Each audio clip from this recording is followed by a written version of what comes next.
Alright folks, we have a potato bake going on the black stone. And we also have just regular diced up potatoes seasoned with Tony Creole is what I call it. I will show you what it is. So these potatoes are getting closer to being done. And then we also have some fish that are going to go on the grill. But I just wanted to let this cook. I actually wanted that to do what that did there. The cheese in this potato bake settled down and is now a crispy cheese, which is going to taste really good. But I really wanted to show this video here on how to cook a proper walleye fillet. And that is what we will do.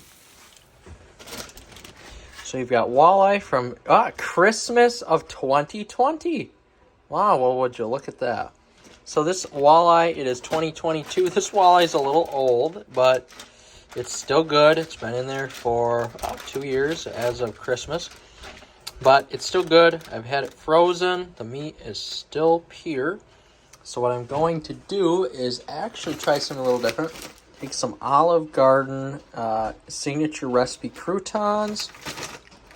I am going to smash them here in this gallon-sized bag. And this walleye fillet here, if it doesn't go to plan, I'm going to use this Shore Lunch original recipe, but I don't think I'll need to do that. So after I get this crushed up, the croutons, I'm going to mix the walleye in with the crouton batter, and I will keep you updated as to how that goes. All right, so we have the walleye mixed in with the crouton batter. So now we need to mix it all up here, just like so. Just enough to where the crouton batter sticks to the actual walleye. We're not using eggs this time to make anything stick. This is all we need to do. And once this is all mixed up, settled in there, we are going to throw it on the black stone and let it cook. This is a thicker fillet, so it may take a little bit longer to cook.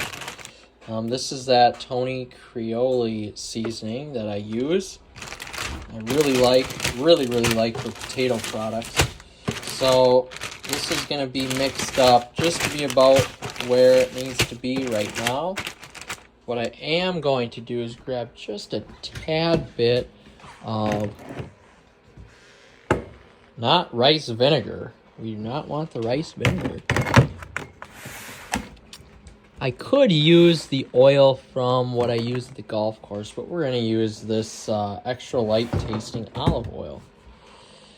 I could use the oil from what I use at my kitchen at the course, but I'm not going to. And we're going to take all this stuff out and get it cooked on the grill. All right, everyone. We have the walleye on the grill. It is cooking, although I am going to turn this up to 385 on both sides because it's a little cold out right now. We do have the potatoes cooking. These potatoes are done, although I like my potatoes well done, so we'll let them cook. And we've got these other potatoes I cut up over here cooking. They're cooking very nicely. And now we're going to close this, and I'm going to time this, how long this will take.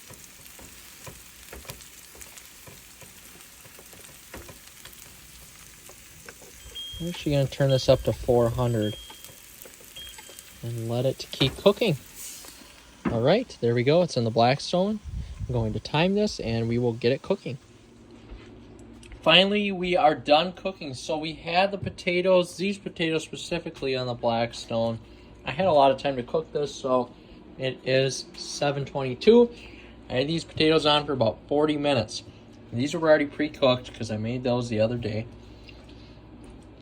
So those didn't take that long. The fish, though, was on for about 10 minutes at 400 degrees. I did cook it a little too long. I did have my thermometer here to make sure that it was cooked to at least 150 degrees. That's what I like to shoot for. So this is the end product. And that on the plate looks scrumptious. Now, as you'll see here, the potatoes look a little black, but that is okay. That is what I wanted. That cheese is really melted down perfectly onto this plate with this walleye that I caught right in front of my house, the rice that I cooked up on the grill, and the other potatoes, which I put a few onto the plate. And this is what basically a perfect meal looks like coming from the Blackstone Grill. Again, this is excellent. You get the pure taste of the fish while getting that Olive Garden crouton taste. The potatoes, really, this is a perfect meal for rice and the walleye if you had a little bit more walleye. Otherwise, very, very simple meal. Easy, quick, I would say, if you have the time to cook, and it can really fill you up fast.